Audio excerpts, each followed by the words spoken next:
제8장 현수보살품. 문수보살은 불법의 깊은 의미를 체득하고 있는 현수보살에게 물었다. 불자여, 나는 이미 보살의 청정한 행에 관해서 설하였습니다. 바라옵건대 그대는 보살의 광대무변한 공덕의 의미를 설하여 주시옵소서. 현수보살이 대답하였다. 불자여, 잘 들으시오. 보살의 공덕은 광대무변하여 헤아릴 수 없습니다. 나는 자신의 힘에 의하여 그중 일부의 공덕을 설하고자 합니다.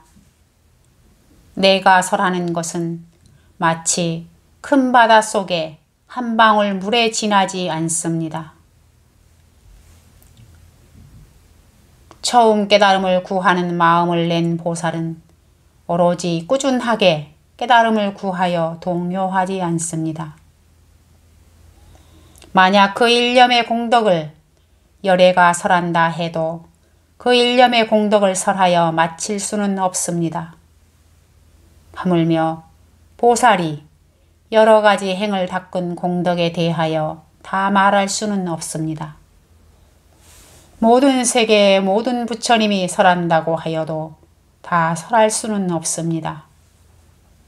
지금 나는 공덕의 일부를 설하지만 그것은 마치 새가 허공을 품는 것과 같고 또 대지의 한 티끌과 같습니다. 보살이 깨달음을 구하는 마음을 일으킬 때에는 다음과 같은 여러 가지 이유가 있습니다.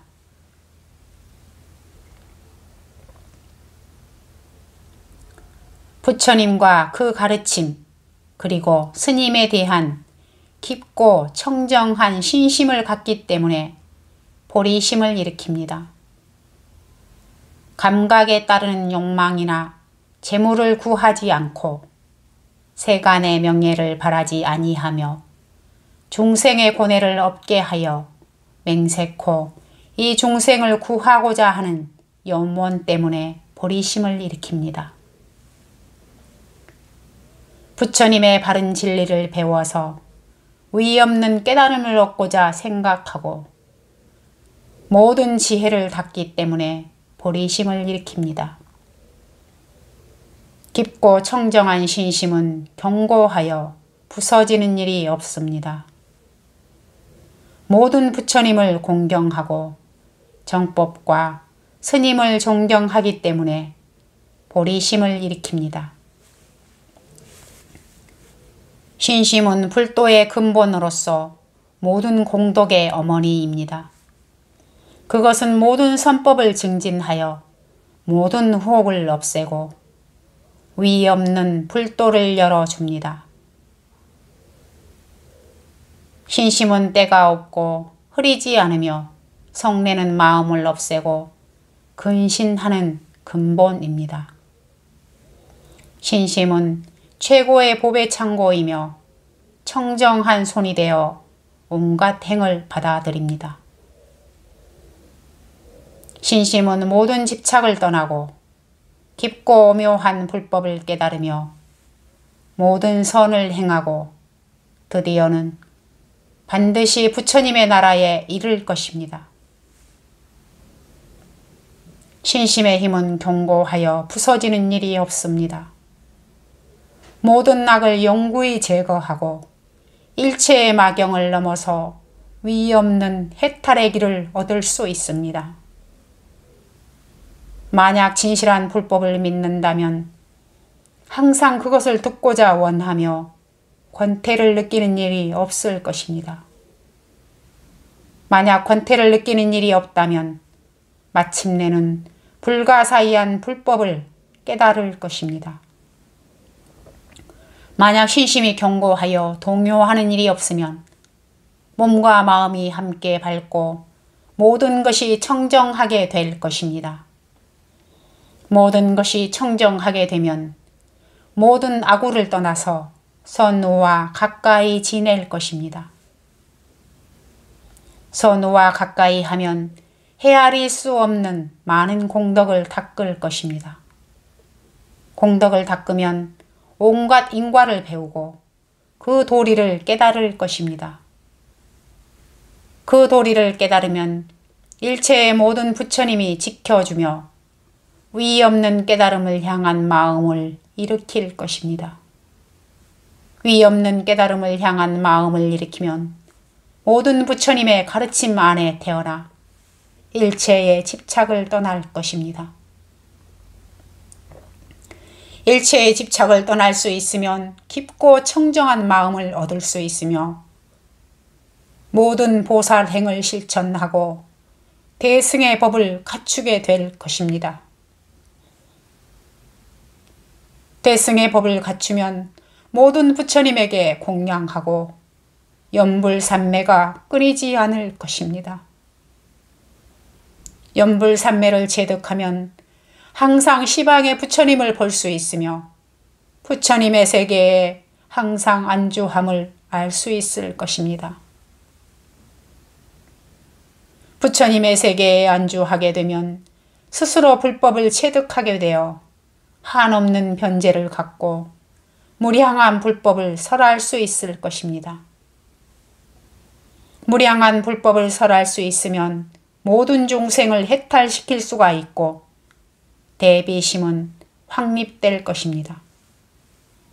대비심이 확립되면 깊고 깊은 불법을 기뻐하고 교만심과 게으름을 떠날 수 있을 것입니다. 교만심과 게으름을 떠날 수 있으면 고뇌의 생사에 있으면서도 조금도 근심하는 일이 없고 노력하고 정진할 수가 있을 것입니다.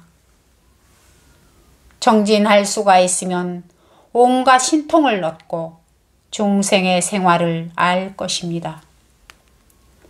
중생의 생활을 알면 중생에 대하여 법을 설하고 재물을 보시하며 사랑스러운 말로써 중생에게 기쁨을 주며 선행으로서 이끌며 함께 활동할 것이고 헤아릴 수 없는 이익을 베풀 것입니다.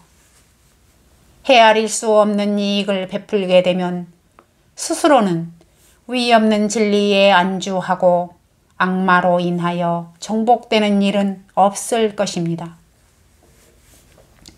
악마로 인하여 정복되는 일이 없으면 부동지에 도달하여 불생불멸의 진리를 체득할 수 있을 것입니다.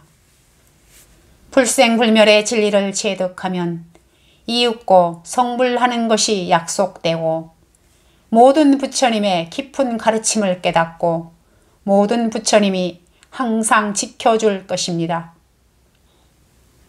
모든 부처님이 지키게 되면 부처님의 무량한 공덕이 몸에 넘치고 그 모습은 광명으로 빛날 것입니다. 광명을 받아 빛나면 그 광명으로부터 무량한 연꽃이 나타나 그 연꽃 하나하나의 꽃잎에 무량한 부처님이 나타나고 중생을 교화하여 해탈하게 할 것입니다. 중생을 교화하기 위해서 무량한 자제력으로 적절한 곳에 모습을 나타내고 일념 사이에 모든 중생의 마음을 낱낱이 알 수 있을 것입니다. 일념 가운데 중생의 마음을 알면 고뇌의 생사는 영원히 종식되고 모든 번뇌는 정멸하며 법신의 지혜가 갖추어져 모든 사물의 실상을 깨달을 수 있을 것입니다. 모든 사물의 실상을 깨달으면 모든 자제력을 낱낱이 실현하여 뛰어난 해탈에 이르고 시방의 모든 보처로부터 성불의 약속을 받을 수 있으며 감노의 법수가 이마에 부어질 것입니다.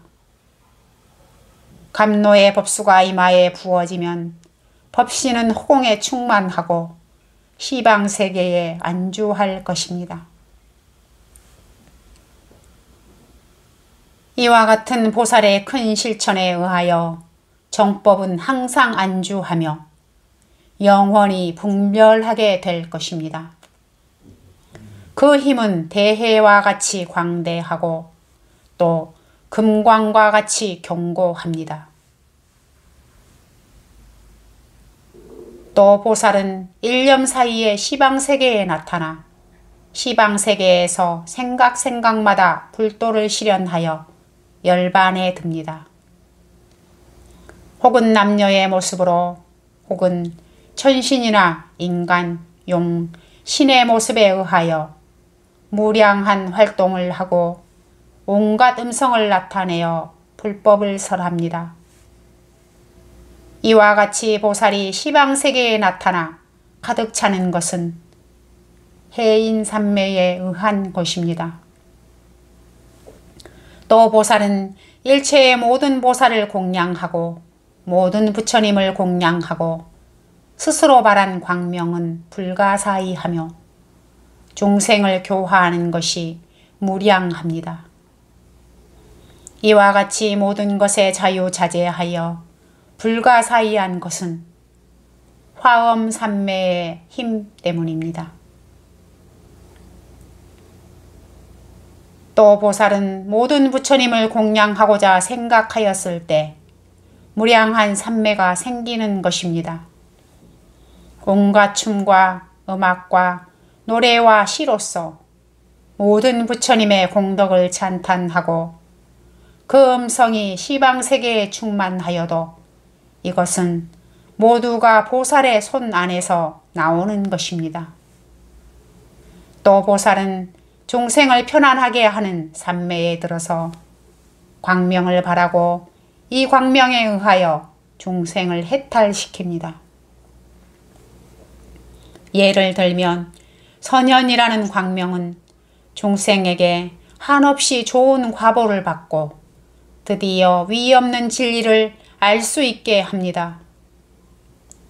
이 빛에 의하여 불, 법, 승의 삼보가 나타나고 탑과 불상이 세워집니다. 또 제애라고 하는 광명은 모든 중생을 눈뜨게 하고 온갖 애욕을 버리고 해탈의 감노수를 마시게 합니다. 그리고 그때 해탈의 감노의 비가 모든 중생 위에 뿌려질 것입니다. 또 환희라고 하는 광명 역시 모든 중생을 눈뜨게 하고 기쁨에 가득 차서 깨달음을 구하게 하며 위 없는 진리의 보배를 원하게 합니다. 그리하여 부처님의 대자비상이 건립되고 온갖 공덕은 찬탄을 받고 그로 인하여 환희의 광명은 완성됩니다. 또 애락이라고 하는 광명 역시 모든 중생을 눈뜨게 하고 마음은 항상 모든 열애와 위 없는 불법과 청정한 승단을 기쁘게 합니다. 항상 시방의 모든 부처님 앞에 나와서 위 없는 불법을 이해하게 되며 중생을 교화하며 깨달음을 구하는 방편을 개발하며 그로 인하여 애락의 광명이 완성됩니다. 또 해등이라고 하는 광명 역시 모든 중생을 눈뜨게 하는데 모든 사물은 공적하여 생하지도 않고 멸하지도 않으며 유도 아니고 무도 아니라고 하는 것을 깨닫고 해탈하게 합니다. 이를테면 아지랑이나 물에 비친 달 그림자 또는 꼭두각시나 꿈 혹은 거울 속의 영상과 같이 모든 사물은 실제가 없으며 모두가 공적임을 알게 됩니다. 그 때문에 해등의 광명은 완성됩니다. 또 무관이라고 하는 광명은 모든 중생으로부터 탐심을 없애고 제보는 영원한 것이 아님을 알게 하여 모든 집착을 떠나게 합니다.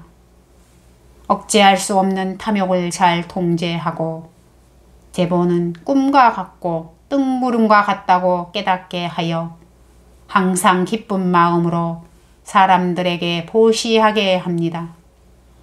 이로 인하여 무간의 광명은 완성됩니다.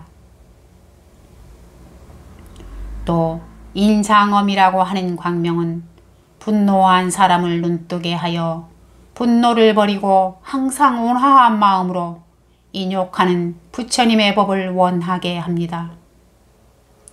성품이 포악하여 참지 못하는 중생으로 하여금 모든 일을 참게 하고 불도를 구하며 항상 인욕에 대한 부처님의 가르침을 칭찬하게 하여 그로 인하여 인장엄의 광명은 완성됩니다.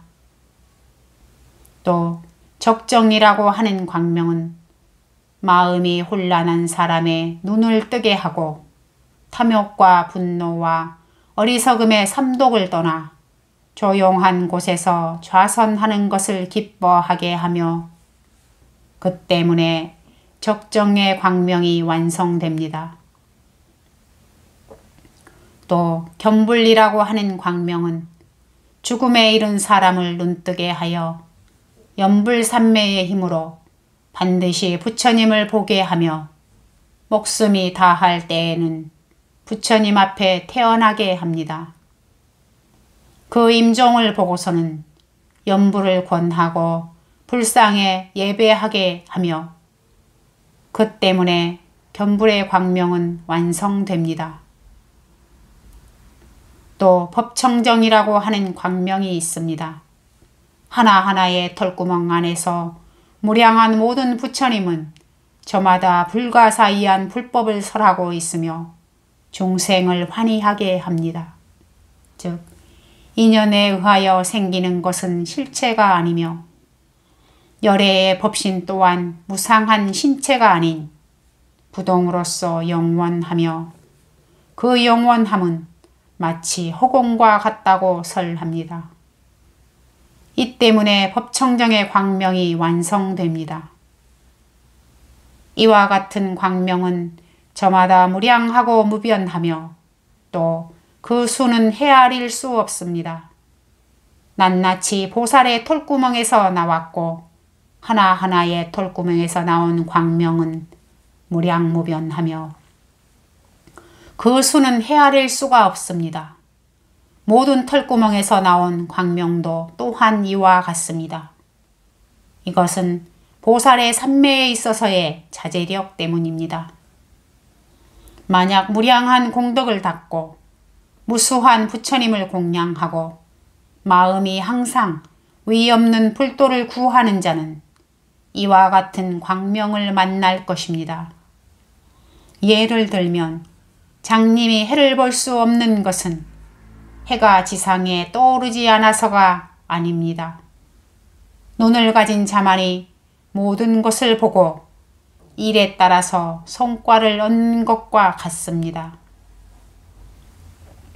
광명도 그와 같아서 보는 자도 있고 보지 못하는 자도 있습니다. 그릇된 소견을 가진 사람은 보지 못하나 지혜가 뛰어난 사람은 능히 볼 수 있습니다. 또 보살은 시방의 세계에 인연이 있기 때문에 자유자재로 오고 가며 출입하여 중생을 구제하고 때로는 삼매에 들고 때로는 삼매에서 일어섭니다. 혹은 동방에서 삼매에 들고 서방에서 삼매로부터 일어나며 혹은 서방에서 삼매에 들고 동방에서 삼매로부터 일어납니다. 이와 같이 삼매에 출입하여 시방에 충만한 것은 보살에게 있는 삼매의 자제력 때문입니다. 시각으로부터 삼매에 들고 색채로서 삼매에서 일어서며 색채의 불가사의함을 봅니다. 색채로서 삼매에 들고 시각으로서 삼매에서 일어서도 마음은 혼란하지 않습니다. 시각은 생하는 일도 없고 자성도 없으며 오직 정멸할 뿐이라고 설합니다. 청각으로서 삼매에 들고 음성으로서 삼매에서 일어서며 온갖 음성을 듣고 판별합니다. 음성으로서 삼매에 들고 청각으로서 삼매에서 일어서도 마음은 혼란하지 않습니다. 청각은 생하는 일도 없으며 자성도 없고 오직 정멸할 뿐이라고 설합니다. 이와 같이 시각, 미각, 촉각에 대해서도 마찬가지입니다. 마음으로서 삼매에 들고 대상으로서 삼매에서 일어서며 온갖 대상을 식별합니다. 대상으로서 삼매에 들고 마음으로서 삼매에서 일어서도 마음은 생하는 일도 없고 자성도 없으며 오직 정멸하다고 설합니다. 소년의 몸으로 삼매에 들고 장년의 몸으로 삼매에서 일어서며 장년의 몸으로 삼매에 들고 노년의 몸으로 삼매에서 일어섭니다. 노년의 몸으로 삼매에 들고 선한 여인으로서 삼매에서 일어서며 선한 여인으로서 삼매에 들고 선한 남자로서 삼매에서 일어섭니다. 선한 남자로서 삼매에 들고 비구니의 몸으로서 삼매에서 일어섭니다. 비구니의 몸으로 삼매에 들고 비구의 몸을 가지고 삼매에서 일어섭니다. 비구의 몸으로 삼매에 들고 성문의 몸으로 삼매에서 일어서며 성문의 몸으로 삼매에 들고 영각의 몸으로 삼매에서 일어섭니다. 영각의 몸으로 삼매에 들고 열애의 몸으로 삼매에서 일어서며 열애의 몸으로 삼매에 들고 모든 하늘의 몸으로 삼매에서 일어섭니다. 모든 하늘의 몸으로 삼매에 들고 모든 귀신의 몸으로서 삼매에서 일어서며 모든 귀신의 몸으로서 삼매에 들고 하나의 털구멍으로서 삼매에서 일어섭니다.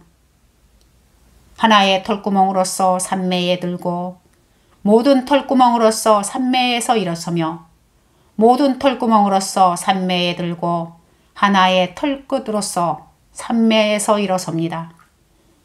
하나의 털끝으로 삼매에 들고 모든 털끝으로서 삼매에서 일어서며 모든 털끝으로서 삼매에 들고 하나의 작은 티끌로서 삼매에서 일어섭니다. 하나의 작은 티끌로서 삼매에 들고 모든 작은 티끌로서 삼매에서 일어서며 모든 작은 티끌로서 삼매에 들고 모든 부처님의 광명으로서 삼매에서 일어섭니다. 모든 부처님의 광명으로서 삼매에 들고 큰 바다의 물로서 삼매에서 일어서며 큰 바다의 물로서 삼매에 들고 허공으로서 삼매로부터 일어섭니다. 이같이 무량한 공덕이 있는 사람은 그 삼매가 자유자재하여 불가사의합니다. 설사 시방의 모든 열애가 그 삼매를 설한다 하여도 모두 설할 수는 없을 것입니다. 일체의 모든 부처님이 이를 찬탄하며 중생의 과거는 불가사의하다고 합니다.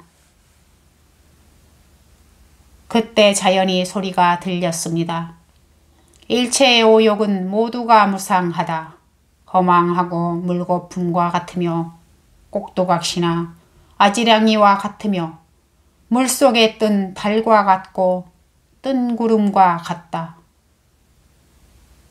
오욕은 모든 공덕을 장애하는 것이다. 그대는 항상 진실하고 청정한 보살행을 구하라. 모든 세계의 중생 가운데 성문의 길을 바라고 구하고자 하는 자는 적으며 영각을 구하고자 하는 자는 보다 적으며 대승을 구하고자 하는 자는 더욱 적습니다. 그러나 대승을 구하는 것은 또 쉬우나 대승의 법을 믿는 것은 어렵습니다.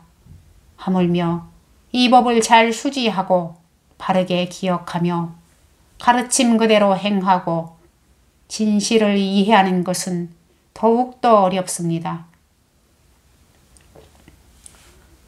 삼천대천 세계를 머리에 이고 일겁사일을 움직이지 않는 상태로 있는 것은 그다지 어렵지 않는 일입니다. 그러나 대승의 법을 믿는 것은 오히려 어려운 일입니다.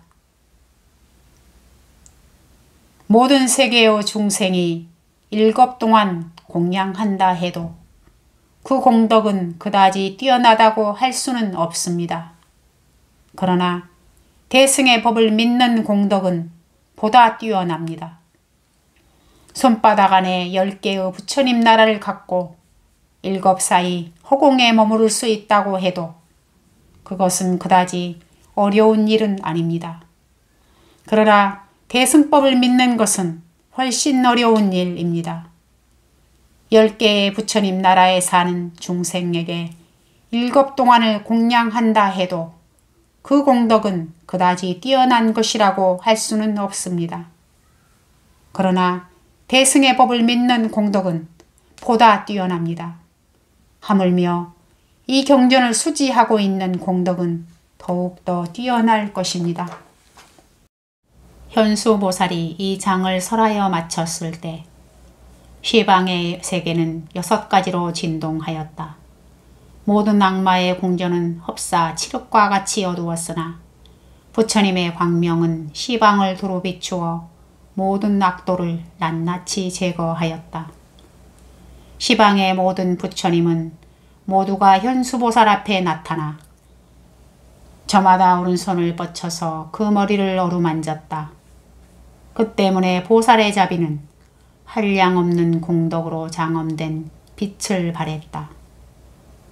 모든 열애는 보살의 머리를 어루만진 다음에 칭찬하여 이와 같이 말하였다.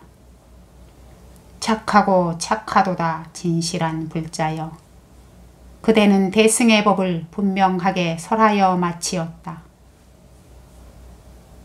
나는 그대와 함께 마음으로부터 기뻐하리라.